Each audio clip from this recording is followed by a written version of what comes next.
Salut à tous, c'est BizBiz. Alors aujourd'hui l'épisode 688 du Zap Image. Comme d'habitude, je vous mets des images de foot d'actualité ou d'images anciennes. On en parle un peu et c'est parti. On va commencer directement avec le match avancé hier de Ligue 1 entre Dijon et Marseille. Donc score final 2-1 pour l'équipe de l'OM qui fait quand même 2 victoires consécutives qu'ils ont gagné il y a quelques jours contre Bordeaux au stade Vélodrome. Donc un but de Marie contre un but de Balotelli et Ocampos. Pourtant ils étaient menés 1-0 l'OM. Ils ont bien réussi à réagir, on peut dire, en deuxième mi-temps et à remporter ce match. Donc Marseille enchaîne une deuxième victoire et remonte provisoirement à la 5e place. Donc plutôt pas mal. Voilà, ce dernier match, on peut dire, pour l'OM. Ensuite, on continue avec Mario Balotelli depuis son arrivée à Marseille.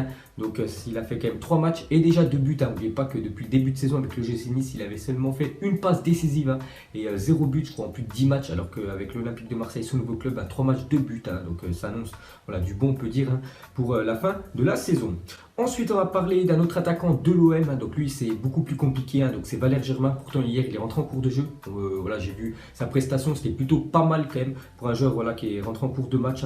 Mais ça fait quand même maintenant plus de 1000 minutes de jeu que Valère Germain n'a plus marqué en compétition officielle avec l'Olympique de Marseille. Donc, voilà, c'est pour un attaquant. Voilà, l'objectif, même si tu fais un match dégueulasse, c'est quand même de marquer voilà, dans le match. Et ça fait plus de 1000 minutes quand même que Valère Germain n'a toujours pas marqué avec l'OM. Ensuite, on continue avec eux. Donc, Marseille a gagné 14 points après avoir été mené au score en Ligue 1 sur le plus gros total cette saison dans cette compétition. Donc on voit que Marseille c'est vraiment une équipe quand même qui réagit parce que souvent ils sont menés au score et ils récoltent quand même beaucoup de points après avoir été menés au score. Et la preuve hier ils perdent 1-0 et ils ont gagné le match donc ça fait 3 points en plus pour l'OM. Donc voilà c'est eux qui ont le plus gros total dans cette compétition sur cette stat. Et pour finir avec l'OM quand même regardez les 11 victoires de l'Olympique de Marseille cette saison en Ligue 1. Donc on peut voir quand même que c'est surtout contre des petites équipes. Voilà des équipes quand même qui jouent le maintien. C'est vrai qu'ils ont du mal quand même l'Olympique de Marseille à s'imposer, on peut dire, contre les équipes du top 5 voilà, de Ligue 1, parce que l'équipe la mieux classée que Marseille a battue cette année en Ligue 1, c'est Strasbourg, classé 7e, sinon il y a Nice. Sinon on peut voir, voilà, ils ont gagné 2 fois contre Dijon, 2 fois contre Caen, Monaco qui est 18e, Amiens 19e, Guingamp 20e. Donc maintenant à Marseille, voilà, de réussir à passer ce cap et d'essayer de gagner contre les grosses écuries françaises. Ensuite, regardez les prochaines échéances pour l'Olympique de Marseille, donc dans quelques jours contre Amiens au stade Vélodrome, donc peut-être le match une fois de plus sera, on peut dire, à huis clos.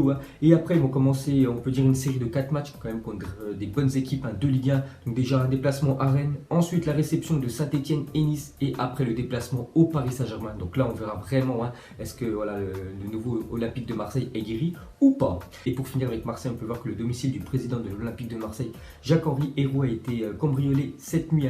Des bijoux auraient été volés. Le butin s'élèverait à 100 000 euros.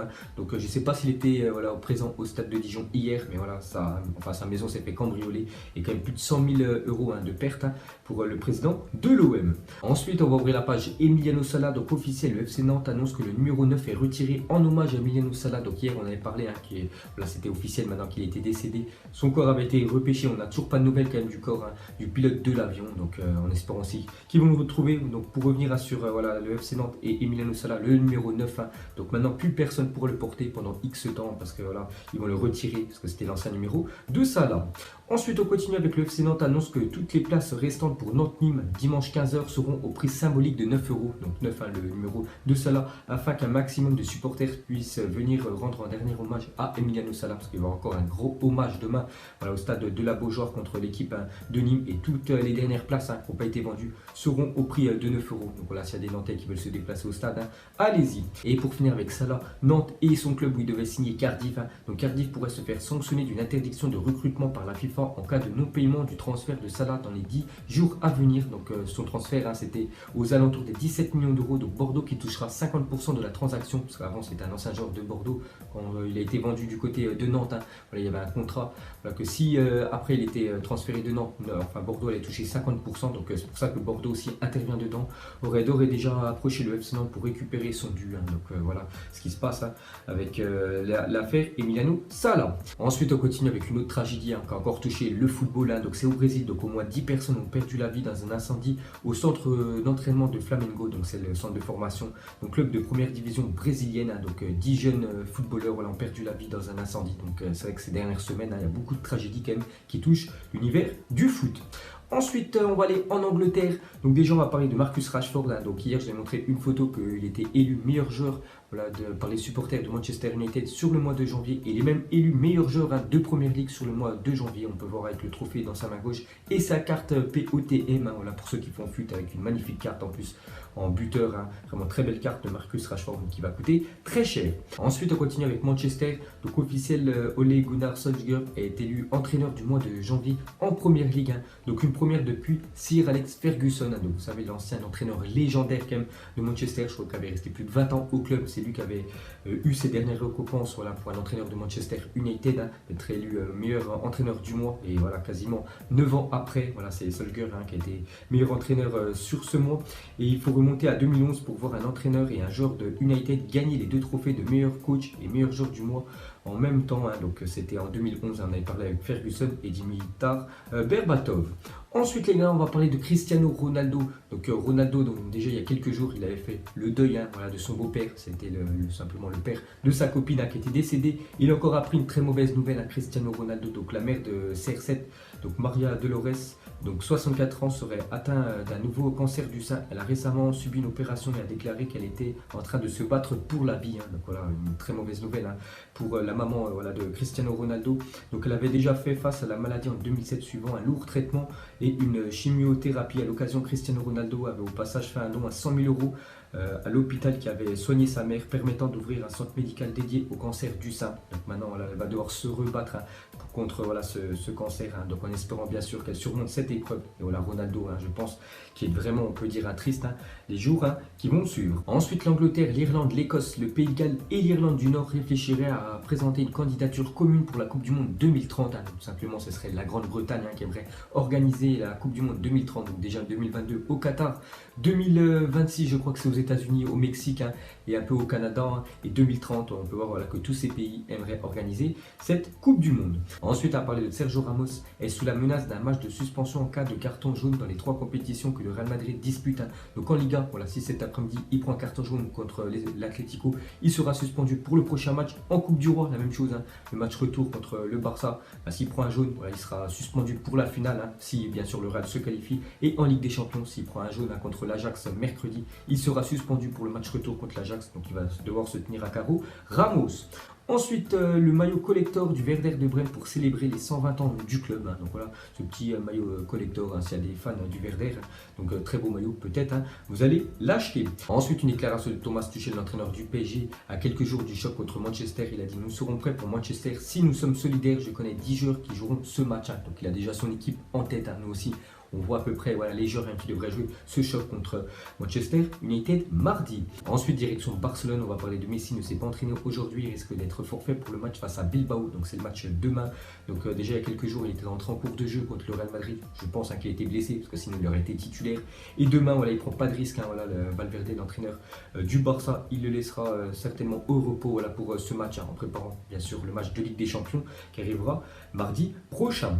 Ensuite, on continue avec un autre joueur du Barça, lui aussi blessé. Donc Arthur est blessé au biceps fémoral de la jambe gauche. Le milieu brésilien sera absent 3 à 4 semaines, donc il devrait déjà louper le premier match contre l'Olympique Lyonnais. Je ne sais même pas s'il sera là pour le match retour. Donc voilà, le milieu Arthur brésilien ne sera pas là pendant un mois. Ensuite, regardez les coachs les mieux payés en Ligue 1. Donc hier, je vous ai montré les joueurs les mieux payés. Dans certaines équipes, cette fois-ci, c'est les entraîneurs les mieux payés. Et sans surprise, c'est l'entraîneur du PSG qui touche chaque mois plus de 420 000 €, ce qui est quand même énorme. Devant Jardim à 333 000 €. Donc n'oubliez pas que Jardim, le 17 octobre, quand il s'était fait virer par Monaco, il a touché quand même une prime de 8 millions d'euros, vu qu'il s'était fait licencier. Et bien sûr, il leur proposait un nouveau contrat de plus de 330 000 € par mois. Donc c'est quand même des sacrés pigeons à Monaco. Mais bon, c'est comme ça. Et troisième, Garcia, 250 000 € par mois. Ensuite, une déclaration de Bartomeu, le président du Barça. Il a dit: j'ai vu que De Jong avait choisi Paris dans les journaux. Je suis vite allé à Amsterdam régler ça. Donc, eux, c'était vraiment leur priorité. Francky De Jong. Il avait vu dans les journaux que Francky De Jong avait choisi. Il s'était même mis d'accord avec le PSG. Puis avant de faire volte-face, donc lui est parti directement à Amsterdam. Lui proposer un très beau contrat. Et le joueur a finalement choisi son club. Ensuite, direction l'Italie, on va parler du Chievo, bon dernier de la Serie A. L'année prochaine, je pense qu'ils joueront en Série B. Je crois qu'ils ont seulement une victoire après 22 matchs. C'est très compliqué pour eux. Donc, ils sont inclinés 3-0 sur leur pelouse contre l'AS Roma. Donc, l'AS Roma, ils sont prêts, on peut dire, pour leur match de Ligue des Champions mardi soir. avec la réception de Porto. Ensuite, un petit détour en Angleterre, on va parler d'un match encore avec un scénario incroyable, c'était entre Aston Villa et Sheffield United. Donc l'équipe visiteuse menait 3-0 à la 81e minute. Et voilà, Aston Villa fait un comeback de malade, vu que Mings, Abraham et Green à la 94e minute a arraché, on peut dire, le point du match nul. Donc il y a souvent des scénarios, on peut dire, improbables en Angleterre. Ensuite, on va parler de Marcus Thuram, donc le fils de Lilian, donc plaît fortement du côté de l'Olympique de Marseille selon le journal L'Équipe. Donc lui, c'est un attaquant là, du côté de Guingamp. Donc Guingamp, si ça continue comme ça, l'année prochaine ils seront en Ligue 2. Donc certainement ils vont perdre là, leur meilleur joueur. Et Marcus Thuram plaît beaucoup à l'Olympique de Marseille. Donc peut-être un concurrent, on peut dire, à Valère Germain et Balotelli. Ensuite, on va parler de l'AS Roma qui quittera dans quelques années le Stadio Olimpico pour une enceinte moderne inspirée de l'antique Colisée. Donc ce nouveau stade accueillera plus de 52 000 personnes et les travaux devraient débuter fin 2019. Donc ça devrait prendre quasiment 5 ans à faire voilà, ce nouveau stade. Donc on peut voir une petite photo, il devrait être magnifique. Ensuite, les gars, on va parler rapidement de la Ligue 2. Donc, jetez un petit coup d'œil aux résultats de la Ligue 2 hier soir. On va juste parler voilà, d'une équipe FC Lorient qui s'est imposée hier 1-0 à Grenoble. Donc, déjà, c'est quand même 4 victoires en 5 matchs. C'est le bilan du FC Lorient en 2019. Donc, avec 12 points pris sur 15 possibles, Lorient est la meilleure équipe de domineuse Ligue 2 en 2019. Donc, bravo à Lorient. On continue avec un joueur important de l'équipe. Donc, Vincent Le Goff a enchaîné 99 matchs consécutifs en championnat. Malade de enfin, hier soir, il n'a pas pu passer la barre symbolique des 100 matchs de suite. Dommage, mais bon. Le principal, bien sûr, c'est que son équipe s'est imposée 1-0. Et pour finir avec, on peut dire, les divisions inférieures en France, on va parler du national.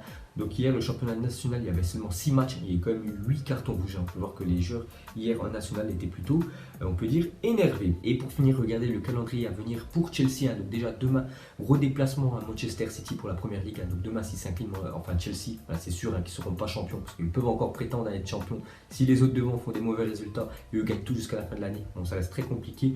Sinon, après le 14 février à Malmö, donc c'est le 16e de finale d'Europa League. Ensuite, ils recevront Manchester United. Ensuite, ils recevront Malmö, donc le retour de l'Europa League. Et ensuite, je crois que ce sera la finale de la Coupe de la Ligue anglaise contre tout simplement Manchester City. Donc voilà, gros mois à venir pour l'équipe des Blues. Donc voilà les gars, la fin de Zap Image 688. Donc si ça vous a plu, un petit like. Et demain les gars, normalement je vous ferai le Zap Image 689, un dimanche comme j'avais fait la semaine dernière. Ciao à tous. Donc on l'a maquillé avec des mensonges. Et que son âme est moche, plus qu'à la maquiller avec des mensonges. Je sais pas ce qui se passe dans ma tête. Parfois, je voudrais sauver la terre. Parfois, je voudrais la voir brûler. Ça va pas trop, je roule un terre. Trop de haine pour 9 mètres carrés. Tristesse, faut pas.